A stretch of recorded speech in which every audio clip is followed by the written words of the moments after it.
नमस्कार बच्चों, क्या आपने कभी सोचा है कि लोहा इतना मजबूत क्यों होता है? तांबा बिजली का संचालन क्यों करता है, जबकि सल्फर और ऑक्सीजन के बिल्कुल गुण अलग होते हैं। आज हमारा विषय है धातु और अधातु। इस वीडियो में हम धातु और अधातु के भौतिक और रासायनिक गुण, प्रमुख अभिक्रिया, उपयोग, अयस्क खनिज और धातुओं के निष्कर्षण को बिल्कुल आसान भाषा में समझेंगे। अगर आप कक्षा 10 BSc बोर्ड परीक्षा 2027 की तैयारी कर रहे हैं तो ये वीडियो आपके लिए बहुत महत्वपूर्ण है, इसलिए वीडियो के बीच में छोड़े बिना पूरा देखिए, क्योंकि अंत में हम ऐसे महत्वपूर्ण प्रश्न में भी देखेंगे जो बोर्ड परीक्षा के लिए बेहद उपयोगी हो सकता है। तो चलिए शुरू करते हैं बिना समय गवाए। पहले यह हम समझ लेते हैं कि धातु क्या होता है। तो धातु वे तत्व जो ऊष्मा और विद्युत का चालक करते हैं और आघातीय वर्ध्य होता है, तन्य होता है, तो वो धातु कहलाता है। तो धातु किसको बोलते हैं? वे तत्व जो ऊष्मा और विद्युत का चालन करता है। ठीक है, जो ऊष्मा और विद्युत का चालन करेगा। दूसरा बात है आघातवर्ध्य होगा और तन्य होगा। आघातवर्ध्यता और तन्यता में फर्क है। आघातवर्ध्यता का मतलब होता है पीट पीट कर चादर के रूप में बदलना, और तन्यता का मतलब होता है खींच करके तान करके तार के रूप में बदलना, वो तन्यता होता है। तो वो यदि ऐसा वो तत्व होगा जिसमें कि ऊष्मा और विद्युत का चालन करता है, आघातवर्ध्यता होगा, तन्यता होगा, तो वह धातु जो है कहलाएगा। ठीक है, और आगे बात करते हैं और क्या इसमें इफेक्ट हो सकता है। तो दूसरा है कि रासायनिक दृष्टि से धातु वे तत्व हैं जो आसानी से इलेक्ट्रॉन का त्याग करता है और धनात्मक आयन बनाता है। मतलब धातु वे होते हैं, तत्व हैं जो आसानी से इलेक्ट्रॉन का त्याग करता है और वो धनात्मक आयन बनाता है। जब इलेक्ट्रॉन त्याग करता है तो वो हो जाता है प्लस आयन उस पर आ जाता है। उदाहरण के लिए जैसे है लोहा है, तांबा है, सोना, चांदी, एल्युमिनियम, ये धातु के उदाहरण हैं। ठीक है, अब हम आगे समझते हैं कि वो धातु क्या है। उधातु क्या है? तो उधातु वे तत्व हैं जो धातुओं के विपरीत गुण प्रदर्शित करता है। मतलब ना तो इसमें आघातवर्ध्यता होता है और ना ही तन्यता होता है, और विद्युत और ऊष्मा का भी कुचालक होता है। आगे हम अपवाद के रूप में भी पढ़ेंगे कि कुछ ऐसे भी उधातु हैं जो विद्युत का सुचालक होता है, यानी उसमें वो धारा प्रवाहित होगा और वो विद्युत का चालन करता है। ठीक है, रासायनिक दृष्टि से बात करें हम तो इलेक्ट्रॉन का ग्रहण करता है और ऋणात्मक आयन बनाता है। और जो भी धातु होगा वह इलेक्ट्रॉन का ग्रहण करता है, यानी जिस पर आ जाएगा इलेक्ट्रॉन वो जो है, मतलब कि इस इलेक्ट्रॉन यदि आता है इस पर तो वो आ जाता है माइनस आयन, मतलब ऋणात्मक आयन बन जाता है। ठीक है, उदाहरण के लिए हम बात करें कि ऑक्सीजन हो जाएगा, इसमें क्या होगा?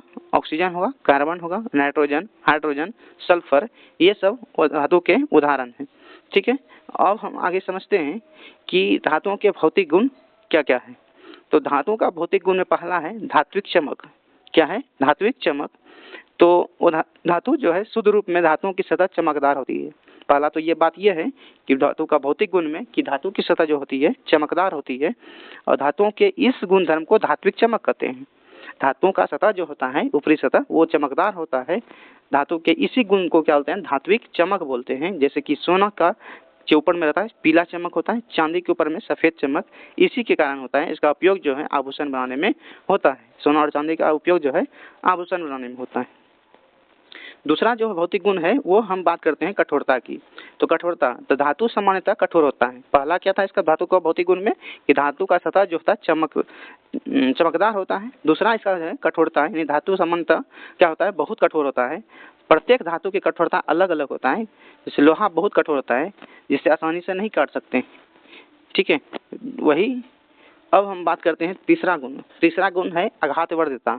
पहले ही बता दिए हैं कि आघातवर्ध्यता का मतलब होता है कि कुछ धातु को जो है ना हथौड़े से पीट पीट कर चादर के रूप में, यानी पतले चादर के रूप में बनाया जाता है। इसी गुण को बोलते हैं आघातवर्ध्यता। आघातवर्ध्यता इसी गुण को बोलते हैं। मतलब आप कोई तरह का धातु लीजिए, उसको पीट कर एकदम चादर के पतले चादर के रूप में बदल दीजिए, तो ये जो है ना उस धातु का ये गुण हो गया, जिसको बोलते हैं आघात। आघात का मतलब होता है चोट पहुंचाना। तो चोट पहुंचाकर उसको पतले चादर के रूप में बदलने को बोलते हैं आघातवर्ध्यता। ठीक है, ये परीक्षा के लिए बहुत ही महत्वपूर्ण है। सोना, चांदी सबसे अधिक आघातवर्ध्य धातु है। सोना और चांदी में सबसे आघातवर्ध्य धातु है। इसको एकदम पतले चादर के रूप में बदला जा सकता है। ठीक है, अगला जो गुण है तन्यता है। क्या? तन्यता। तन्यता किसको बोलते हैं? तो धातु को पतले, यानी खींच करके आप जो है एकदम पतले तार के रूप में, इतना मोटा है इसको खींच करके एकदम पतले तार के रूप में बदल दिए, तो इसी को बोलते हैं तन्यता। तो सबसे अधिक तन्य धातु है सोना। क्या है? सोना जो है सबसे अधिक तन्य धातु है। और हैरानी की बात यह है कि 1 ग्राम सोने से लगभग 2 किलोमीटर लंबा तार बनाया जा सकता है। ठीक है। अब अगला जो भौतिक गुण में है वह है उष्मा का चालक। तो धातु जो है ना उष्मा का चालक होता है। तो धातु सामान्यतः धातु जो उष्मा का सुचालक होता है, इसका गलनांक जो है बहुत अधिक होता है, मतलब इसको पिघलाने के लिए बहुत ज़्यादा तापमान की जरूरत होती है। तो सिल्वर, कॉपर यानी चांदी और तांबा जो है उष्मा का सबसे अच्छा चालक है, उष्मा का सबसे अच्छा चालक है। इनकी तुलना में लेड यानी शीशा जो हो गया और मरकरी उष्मा का कुचालक है, उष्मा का क्या है? कुचालक है। और सबसे ज़्यादा चालक पदार्थ हो गया चांदी और तांबा। अगला जो है भौतिक गुण वह है विद्युत का सुचालक। क्या है? विद्युत का सुचालक। वो उष्मा का चालक था, ये विद्युत का सुचालक। तो विद्युत धातु है जो विद्युत की बहुत अच्छी सुचालक होती है। यही कारण है घरों में बिजली के तार जो है लंबे या एल्युमिनियम के बनाए जाते हैं। तार जो है ना तांबे का या फिर एल्युमिनियम का बना जाता है। घर में जो बिजली का तार बनता है वह सामान्य तौर पर आप देख सकते हैं कि वह तांबे का या फिर एल्युमिनियम का बना होता है। तो विद्युत तार पर जो है ना पॉलीविनाइल क्लोराइड, ये परीक्षा के में भी पूछा जाता है पीवीसी का फुल फॉर्म क्या है। तो पीवीसी का फुल फॉर्म होता है पॉलीविनाइल क्लोराइड। पॉलीविनाइल क्लोराइड इसका पीवीसी का फुल फॉर्म होता है। तो तार के ऊपर में जो आप देखेंगे कि हरा, लाल या पीला, काला कलर का जो है ना तार के ऊपर में वो कवर लगा होता है, उसी को बोलते हैं पीवीसी। तो ये रबड़ जैसे कुचालक पदार्थ होता है, वो कुचालक होता है, उसमें धारा प्रवाहित नहीं होता है। तो ये परत चढ़ा होता है ताकि यह करंट ना लगे। करंट लगने से बचने की, दुर्घटना से बचने के लिए तार के ऊपर में पीवीसी चढ़ा दिया जाता है। अगला जो भौतिक गुण है वह है ध्वनिक। क्या है? ध्वनिक है। ध्वनिक अब किसको बोलते हैं? तो जब धातुएं किसी कठोर सतह से टकराती है, धातु जब है कठोर सतह से टकराता है तो एक विशेष प्रकार की आवाज़ उत्पन्न होती है। इसी गुण को जो है ध्वनिक कहते हैं, सोनोरस कहते हैं। ठीक है। तो ये जब आप देखते होंगे कि स्कूल में घंटी होता है, घंटी में क्या करते हैं, बजाया जाता है इसको, तो क्या होता है कि एक विशेष प्रकार का आवाज़ निकलता है, उसी आवाज़ को हम बोलते हैं ध्वनिक बोलते हैं। क्या बोलते हैं? ध्वनिक बोलते हैं। तो ये जब धातु की सतह को कठोर सतह से जब टकराता है तो एक विशेष प्रकार का आवाज़ निकलता है, उसी आवाज़ को बोलते हैं ध्वनिक बोलते हैं। यही कारण है कि स्कूल की घंटियाँ किसका बनता है? तांबा या फिर पीतल का बनी होती है। किसका बना होता है? तांबा का बना होता है। और धातु के भौतिक गुण अब समझते हैं। और धातु के भौतिक गुण, तो धातु के भौतिक गुण का पहला है कि धातु कमरे के ताप पर ठोस होती है या फिर गैस होता है। वो धातु जो है कमरे के ताप पर, सामान्यतः ताप पर जो होता है ये ठोस होता है या फिर गैस होता है। इनमें धातुओं जैसी कोई चमक नहीं होती। पहला पॉइंट तो ये हो गया कि धातु कमरे के ताप पर क्या होता है? ठोस होता है या फिर गैस होता है। दूसरा पॉइंट यह है कि धातु जैसा इसमें कोई चमक नहीं होता। जैसे था कि धातु में एक विशेष प्रकार की चमक होती है जिसको बोलते हैं धात्विक चमक बोलते हैं, लेकिन इसमें कोई ऐसा विशेष चमक नहीं होती है। अगला पॉइंट है कि यह भंगुर होती है, अर्थात इसको पीटेंगे तो यह चूर चूर हो जाता है। अगला पॉइंट है कि ये जो होता है उष्मा और विद्युत का कुचालक होता है। वो धातु जो होता है उष्मा और विद्युत का कुचालक होता है। ठीक है। अगला पॉइंट ये है कमरे के ताप पर अवस्था। तो पहला तो ये हम देख रहे हैं कि धातुओं के अपवाद के रूप में मरकरी को हम छोड़कर सभी धातु जो है कमरे के ताप पर ठोस अवस्था में पाई जाती है। मरकरी एक क्या है? वो धातु है। अपवाद के रूप में हम पढ़ रहे हैं धातु और धातु में। ठीक है। तो धातु का अपवाद पहला है मरकरी। मरकरी को छोड़कर सभी धातुएं जो हैं ठोस अवस्था में पाया जाता है। मरकरी ही एक ऐसा धातु है जो द्रव अवस्था में पाया जाता है। दूसरा अपवाद धातु में अपवाद है ब्रोमीन। ब्रोमीन एक ऐसा धातु है जो द्रव अवस्था में पाया जाता है। बाकी वो धातु जो होता है गैस या फिर ठोस अवस्था में पाया जाता है। तो ये बहुत ही इम्पोर्टेंट क्वेश्चन है, एग्जाम में पूछा जाता है बराबर कि कौन सा धातु है जो सामान्यतः द्रव अवस्था में पाया जाता है। उस स्थिति में इसका आंसर पारा होगा। उस स्थिति में इसका आंसर क्या होगा? पारा इसका सही आंसर होगा। ठीक उसी तरह अब दूसरा क्वेश्चन भी आता है, पूछा जाता है कि धातु में विशेष मतलब कि एक ऐसा धातु का नाम बताइए जो सामान्य ताप पर जो है ना कमरे के पूर्व कैसा अवस्था में, द्रव अवस्था में पाया जाता है। तो हो जाएगा इसका आंसर ब्रोमीन। ठीक है, तो दोनों क्वेश्चन को, ये दोनों अपवाद, खासकर अपवाद पर ज़्यादा जोर डाला जाता है, इस पर ज़्यादा क्वेश्चन ज़्यादा आता है अपवाद के रूप में। ठीक है, अब अगला प्रश्न है, प्रश्न ये अब पॉइंट है कि भौतिक गुणों में अपवाद, जैसे गलनांक है। ठीक है, तो सामान्यतः धातुओं का गलनांक बहुत अधिक होता है, लेकिन अपवाद के रूप में है गैलियम और सीजियम, जिनका गलनांक जो है बहुत कम होता है। गैलियम और सीजियम याद रखना, भौतिक के गुण में अपवाद में जैसे गलनांक आता है। क्या है गलनांक? तो धातु जो है, धातुओं का गलनांक बहुत अधिक होता है, लेकिन दो को ऐसे धातु हैं, दो गैलियम और सीजियम, जिसका गलनांक बहुत कम होता है। ठीक है, यदि आप अपनी हथेली पर इन दोनों धातुओं को रखेंगे तो शरीर की गर्मी से ये क्या होता है, पिघलने लगता है। ठीक है, अगला है भौतिक गुण में अपवाद, चमकदार धातु। चमकदार धातु, सामान्य धातुओं में कोई धात्विक चमक नहीं होता है, लेकिन अपवाद के रूप में है आयोडीन। एक धातु है, ये धातु होते हुए भी क्या होता है, चमकीला होता है। और यह परीक्षा में अक्सर पूछा जाने वाला महत्वपूर्ण अपवाद है कि कौन सा ऐसा धातु है जो धातु होते हुए क्या होता है, चमकीला होता है। तो उसका आंसर क्या होगा, आयोडीन होगा। इसको नोट कर लीजिएगा। अब बराबर रिवीजन करते रहिए, वीडियो के अंत तक बने रहिए। अगला अपवाद है कार्बन के अपरूप हीरा। चौथा अपवाद है कार्बन के अपरूप हीरा। तो कार्बन एक धातु है जो विभिन्न रूपों में विद्यमान रहता है। प्रत्येक रूप को इसको अपरूप बोलते हैं। तो अपरूप किसको बोलते हैं? तो जो विभिन्न रूपों में विद्यमान रहता है उसको प्रत्येक रूप को बोलते हैं अपरूप। तो ग्रेफाइट और हीरा जो है कार्बन का ही अपरूप है। तो हीरा कार्बन का एक अपरूप है जो सबसे कठोर या सबसे कठोर प्राकृतिक पदार्थ है। वो धातु होने के बावजूद इसका गलनांक और क्वथनांक बहुत अधिक होता है। वो धातु है लेकिन इसका गलनांक और क्वथनांक जो है बहुत अधिक होता है। ठीक है, अगला अपवाद के रूप में है, कार्बन के अपवाद के रूप में ग्रेफाइट है। क्या है? ग्रेफाइट है। तो कार्बन का भी एक अपरूप है। ये ग्रेफाइट भी जो है ना कार्बन का ही एक क्या है, अपरूप है। वो धातु में विद्युत का कुचालक होता है, लेकिन ग्रेफाइट क्या है, वो धातु है। और ग्रेफाइट जो धातु होते हुए भी क्या है, ये सुचालक है। इस वजह से इसको अपवाद में रखा गया है। तो ग्रेफाइट क्या विद्युत का सुचालक होता है। पूछा जाता है ग्रेफाइट कौन सा धातु है जो विद्युत का सुचालक होता है, तो उस समय हो जाएगा उसका आंसर ग्रेफाइट हो जाएगा। और इसको शीशा यानी पेंसिल में जो हम लोग लिखते हैं उसमें भी इसका उपयोग होता है।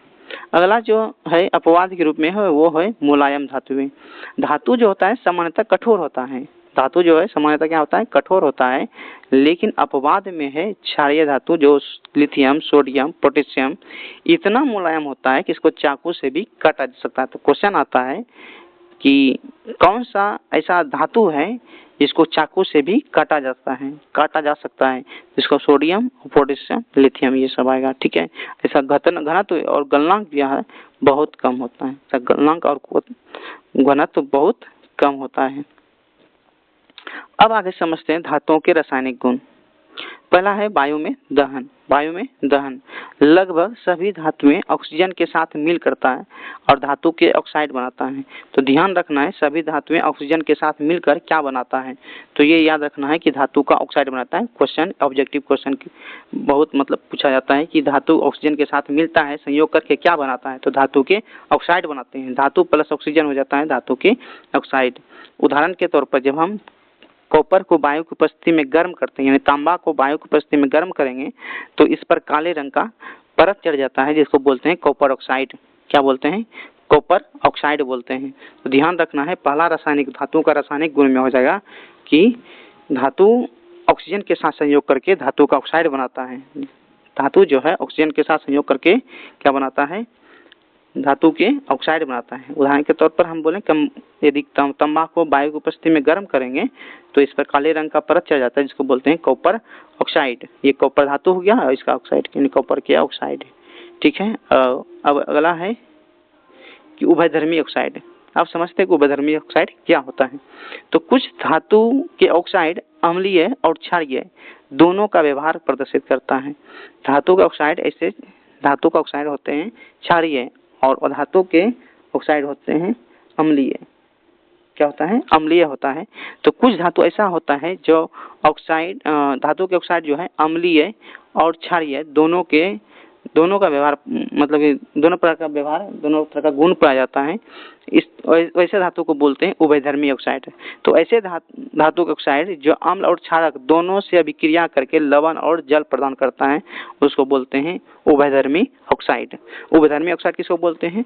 तो वे धातु के ऑक्साइड जो अम्ल तथा क्षारक दोनों से अभिक्रिया करके लवण और जल बनता है। कैसे? तो वैसे धातु के ऑक्साइड जो अम्ल तथा क्षारक दोनों से अभिक्रिया करके लवण तथा जल प्रदान करता है उसको बोलते हैं उभयधर्मी ऑक्साइड। ठीक है, आगे पढ़ते हैं। सोडियम और पोटेशियम का ऑक्सीजन के साथ व्यवहार। सोडियम और पोटेशियम जो है ऑक्सीजन के साथ किस तरह से व्यवहार करते हैं? तो पोटेशियम और सोडियम कुछ ऐसी धातुएं जो इतनी तेजी से भी क्रिया करती है कि खुले में रख देने पर वह तुरंत क्या करता है? आग पकड़ लेता है। इसलिए उसको सुरक्षित रखने के लिए, आकस्मिक आग को रोकने के लिए केरोसिन तेल में उसको डुबो कर रखा जाता है। पोटेशियम और सोडियम इतनी ज्यादा अभिक्रियाशील धातु है कि इसको खुले में छोड़ दें तो उसमें क्या होता है? तुरंत आग पकड़ लेता है। इसलिए उसको ऐसा आग से बचने के लिए, आग से बचने के लिए इसको क्या करते हैं? केरोसिन तेल में डुबो कर रखा जाता है। ठीक है, अब आगे एक और पॉइंट है कि अन्य धातुओं का ऑक्सीजन के साथ व्यवहार है। तो मैग्नीशियम, एल्युमिनियम, जिंक और लेड ये धातुओं जैसी धातुओं की सतह पर सामान्य ताप पर ऑक्साइड की पतली परत चढ़ जाती है। यह परत जो है इन्हें सुरक्षित रखता है। मैग्नीशियम कौन कौन सा है? Magnesium, aluminium, zinc, lead. Magnesium, aluminium, zinc और सीसा है। मैग्नीशियम, एल्युमिनियम, जिंक और सीसा आदि जैसी धातुओं का सतह जो है सामान्य ताप पर, मतलब ये धातु है इसके ऊपर में जो है एक ऑक्साइड का परत जम जाता है। इसको जो क्या होता है, ये धातु को बचा कर रखता है ये परत। ठीक है, सुरक्षा एक तरह से समझ लीजिए कि सुरक्षा ऊपर से हो जाता है।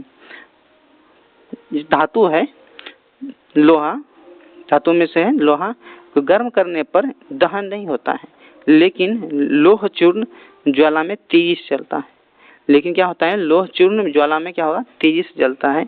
उसी तरह है सोना और चांदी, ये अत्यंत अधिक ताप पर भी ऑक्सीजन के साथ अभिक्रिया नहीं करता है।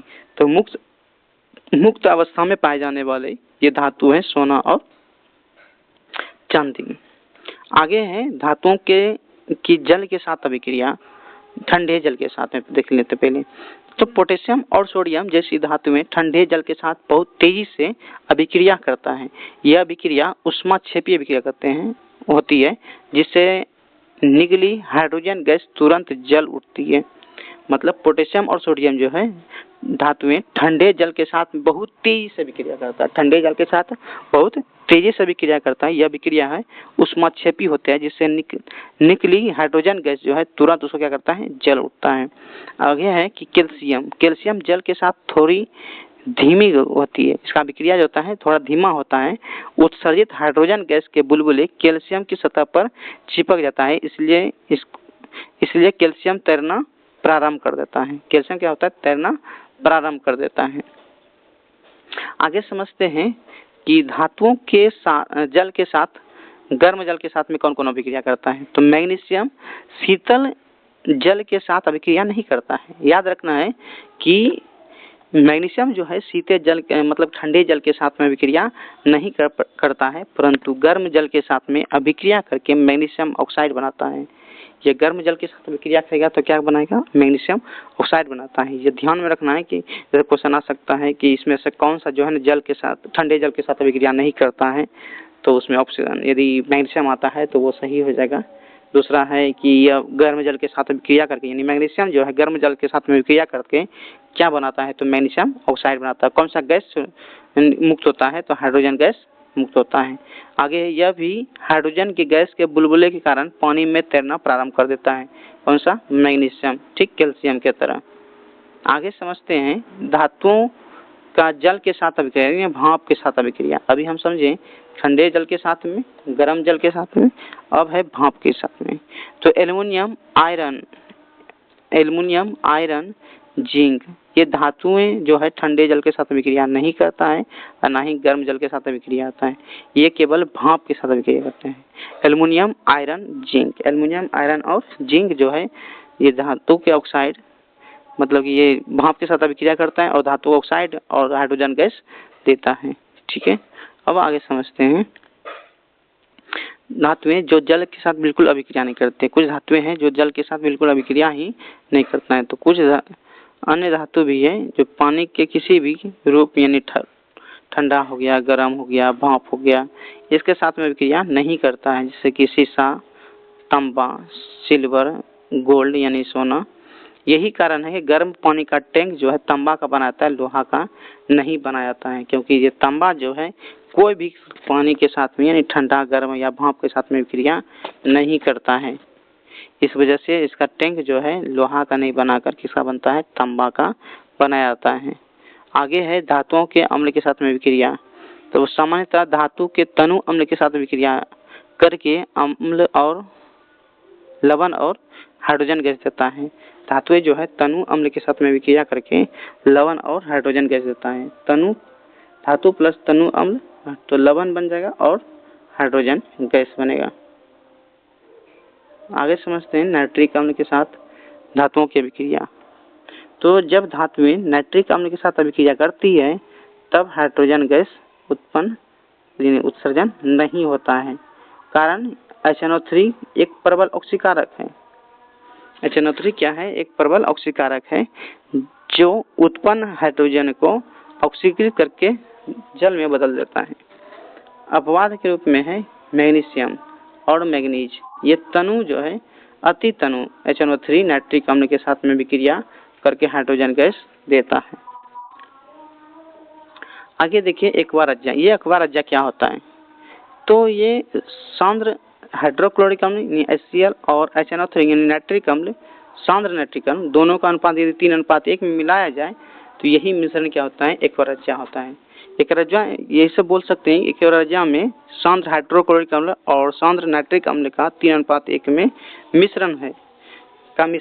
यह भवकता हुआ द्रव और प्रबल क्षारक है।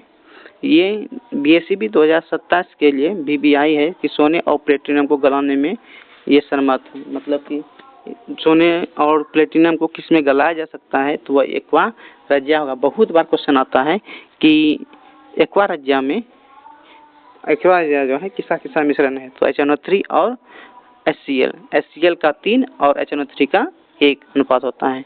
HCl का 3, HCl 3 और नाइट्रिक अम्ल क्या होता है, कितना, ये हो जाता है हमारा 1 का अनुपात। आगे है कि धातु अन्य धातु लवणों के साथ के विलयन के साथ अभिक्रिया करता है। अधिक अभिक्रियाशील धातु जो होता है अपने से कम अभिक्रियाशील धातु को उसके यौगिक विलयन या गलित अवस्था से विस्थापित कर देता है। धातु प्लस लवण का विलयन, ये लवण का विलयन प्लस धातु यानी ये क्या होता है, विस्थापित कर देता है। अब जो अधिक अभिक्रियाशील धातु है, जो इसका मतलब कि रिएक्शन बहुत स्पीड से होता है, बहुत तेजी से होता है, वह कम अभिक्रियाशील धातु को उसके यौगिक के विलयन के साथ में क्या करता है, विस्थापित कर देता है। जैसे कि लोहे के कील को जब कॉपर सल्फेट के विलयन में डालते हैं तो लोहा जो है ना कॉपर को क्या करता है, लोहा कॉपर को हटा देता है। लोहा जो है कॉपर को हटा देता है। आगे है सक्रियता की श्रेणी। सक्रियता की श्रेणी से आप क्या समझते हैं, तो ये सक्रियता की श्रेणी वह होती है जिसमें धातुओं की क्रियाशीलता की अवरोही क्रम में व्यवस्थित किया जाता है, यानी बढ़ते से घटते क्रम में। जिसकी अभिक्रियाशीलता ज़्यादा है उसको ऊपर में, जिसका कम है उसको नीचे में, उसी को बोलते हैं सक्रियता श्रेणी। तो सबसे ऊपर सबसे जो स्थित धातुएं हैं सबसे अधिक अभिक्रियाशील धातु होता है, और जो सबसे नीचे होता है वह सबसे कम क्रियाशील धातु होता है। अब आगे समझते हैं कि सक्रियता श्रेणी की पूरी सूची है कि सबसे पहले आगे है सबसे ज़्यादा जो क्रियाशील होता है पोटेशियम है, फिर सोडियम, फिर कैल्शियम, फिर मैग्नीशियम, फिर एल्युमिनियम। याद रखना है, इसको याद कर लेना पूरी तरीके से, क्योंकि ये क्वेश्चन ऑब्जेक्टिव क्वेश्चन के लिए मतलब ऑब्जेक्टिव क्वेश्चन में आ सकता है। ये जिंक, आयरन, सीसाल, हाइड्रोजन, कॉपर, मरकरी, उसके बाद आता है चांदी और फिर सोना। ठीक है, अब आगे समझते हैं धातु और अधातु कैसे क्रिया करता है। आयनिक बंधन। तो धातु जो है अपने संयुक्ता कोष में इलेक्ट्रॉन त्याग कर धनायन बनाता है। अपने जो संयुक्ता कोष होता है वो कक्षा में इलेक्ट्रॉन क्या करता है, त्याग करता है और क्या बनाता है, धनायन। और धातु क्या करता है, संयुक्ता कोष में इलेक्ट्रॉन ग्रहण करके क्या बनाता है, ऋण आयन बनाता है। उसके बाद है विपरीत आवेश के कारण एक दूसरे को आकर्षित करते हैं तथा मजबूत स्थिर वैद्युत बल में बंध कर आयनिक यौगिक बनाता है। मतलब कि ये जब इलेक्ट्रॉन का त्याग करता है या फिर ग्रहण करता है, ग्रहण करके एक मतलब कि एक तरह का बंधन बनता है, उस बंधन को ही बोलते हैं आयनिक बंधन, जिसको बोलते हैं वैद्युत संयोजक बंधन। जैसे NaCl, जैसे NaCl। आयनिक गुणधर्म का, आयनिक यौगिकों के गुणधर्म, पहला ये हो गया कि भौतिक प्रकृति में भौतिक प्रकृति है, ये ठोस और कठोर अवस्था में, तो ये एक भंगुर होता है। आयनिक यौगिकों का जो आयनिक यौगिक बनेगा उसका जो गुण है पहला वह ठोस, पहले वो क्या होगा, ठोस होगा, दूसरा थोड़ा कठोर होगा, या दूसरा क्या होगा, ये भंगुर होगा। अगला है कि आयनिक यौगिक जो बनेगा उसका गलनांक और क्वथनांक, तो आयनिक यौगिकों का गलनांक और क्वथनांक जो है बहुत अधिक होता है, क्योंकि मजबूत आंतरिक आयनिक आकर्षण बल को तोड़ने के लिए अधिक ऊर्जा चाहिए। तीसरा चीज है घुलनशीलता, तो यह जल में घुलनशील होता है, लेकिन पेट्रोल और केरोसिन में घुलनशील अघुलनशील होता है, मतलब घुलता नहीं है। आयनिक यौगिक जो है पेट्रोल में और जल में ये क्या है, घुलनशील होता है, लेकिन किरासन तेल में नहीं घूमता है। विद्युत का चलन, तो ये विद्युत का चलन नहीं करता है, लेकिन जलीय विलयन में पीली अवस्था में सुचालक होता है। आगे समझते हैं धातुओं की प्राप्ति, खनिज और अयस्क। खनिज और अयस्क, तो खनिज किसको बोलते हैं, तो पृथ्वी की भूप्रपटी में प्राकृतिक रूप से पाए जाने वाले तत्वों को, यौगिकों को खनिज कहते हैं। ये अयस्क किसको बोलते हैं, खनिज किसको बोलते हैं, तो पृथ्वी की भूप्रपटी में प्राकृतिक रूप से पाए जाने वाले तत्व और यौगिक, यानी भूप्रपटी है, प्राकृतिक रूप से जो पृथ्वी के अंदर में तत्व या यौगिक को क्या बोलते हैं, यानी तत्व और यौगिक यदि पृथ्वी के अंदर में मिलता है प्राकृतिक रूप से, तब उसको बोलते हैं तत्व या फिर यौगिक बोलते हैं। यौगिक को ही बोलते हैं खनिज, यानी पृथ्वी के अंदर में पाए जाने वाले जो तत्व और यौगिक प्राकृतिक रूप से मिल देगा तो उसी को बोलते हैं खनिज बोलते हैं, उसको क्या बोलते हैं, खनिज बोलते हैं। आगे है अयस्क, ये वे जो है खनिज जिनमें कोई विशेष धातु काफी अधिक मात्रा में होती है, जिसे निकालना लाभकारी होता है। तो वे खनिज जिसमें क्या होता है, कोई धातु काफी अधिक मात्रा में मिले, उसको बोलते हैं अयस्क बोलते हैं। क्या बोलते हैं, अयस्क। तो सभी अयस्क खनिज जरूर होता है, सभी अयस्क जो होता है खनिज होता है, लेकिन सभी खनिज अयस्क नहीं होता है। आगे है संचारण और उससे बचाव, लास्ट है, अंतिम है। पहले हम समझ लेते हैं संचारण कहते किसको हैं। तो संचारण जो है, धातु अपने आसपास अम्ल और नमी के संपर्क में आने पर संचारित तो उसमें जंग लगने लगता है, उसी को बोलते हैं संचारण। तो लोहे पर जंग लगता है, चांदी का काला पड़ना, तांबे पर हरा पड़ चढ़ना, इसी के संचारण का ही उदाहरण है। तो संचारण से कैसे बचा जा सकता है, तो लोहे को जंग से बचाने के लिए उस पर पेंट करके, तेल लगाकर, ग्रीस लगा करके, यसद लेपन यानी जस्ते का पेंट चढ़ाकर, क्रोमियम लेपन, मिश्र धातु जैसे उपाय किए जाते हैं। यदि यह वीडियो आपको अच्छा लगा हो तो चैनल को सब्सक्राइब करें और दोस्तों को भेजें। ये कम से कम समय में ये पूरा चैप्टर का रिवीजन हो जाता है। थैंक यू, धन्यवाद।